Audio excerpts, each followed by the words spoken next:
За өглөө ажилласаа бууж ирсэн гисэн хэдий ч толгоогоогаад сайхан сэрэгчээд дэлгүүрлөө цагийн ажил хийх гээд явж байна. Хүүдийтэй малгайны хамгийн гоё нь хүүдийг нь өмсөх хамгийн дуртай. Ваа ийм гоё юм баа. За тэг годом дээр алхсан чинь яг нарийн зөргөөс гараад амар том шалбак байсан гişх газар байхгүй. Би яж зуны пүүзэндээ орцсон. Тэгээд нэвтэрчдэг болохоор за ийм замаар явж гин шүүлгээ харуулж байна. За ингээ хоошо төв зам руу гарахын тулд би чинь хоёр нарийн годом хөндлөө алхдаг. За ингээ дэлгүүр дээр ирээд ажил эхэлсэн. Одоо та нарт яаж цаг ажилладаг яруу дотор харуулъя гэж. Дэлгүүр дотор лангуун дээр бараа өрж байгаа. Тэгээд хоошо эсклад руу орж ирээд эскладны ундаануудыг жоохон цэгцэлсэн. За тэгээд эсклад руу орж ирээд бараа нөхөж явж байна. За нөгөө юудингээ өмсцэн, хүүдийг өмсцэн аягүй явж байна. За ингээд өдөр дахианы махта шүл хийж идсэн. Тэгээд хоол маань ийм байна гэж харуулад ах шиг байна.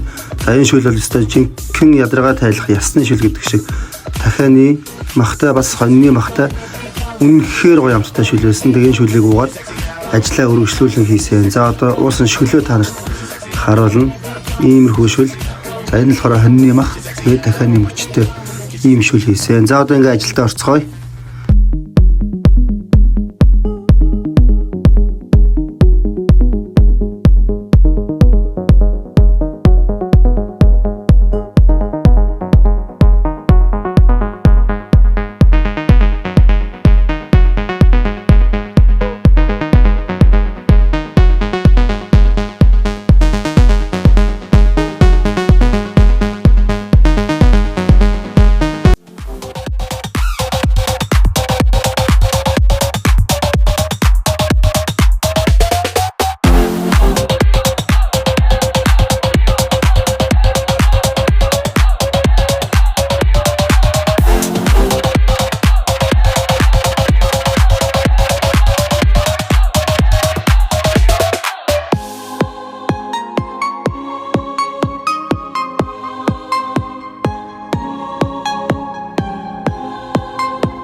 За ингээд бүтэн өдрийн турш хийсэн ажил маань оройн 20 цаг болж өндөрлөж байна. За одоо ингээд ажилд дуслаа. Ингээ өнөөдөр ийм юм өрлөө цэвэрлэлээ л гэд харуулдаг шиг. Тэгээд дэлгүүрт орохоор ямар ч дэлгүүрт миний хамгийн дуртай хэсэг лангуу тасаг болыг юм ногоон өвс зургамал жимсгэн помидор өгөрций ийм тасагт миний хамгийн дуртай тасаг яагаад гэвэл ийм зүйлээр хооллох маш дуртай учраас за ингээд ажилласаа буугаад гэрийн зүг гидэн годон гэхээр явж байна.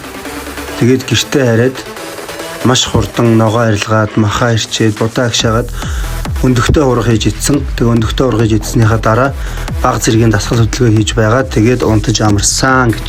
За цагийн ажил нэг иймэрхүү байлаа.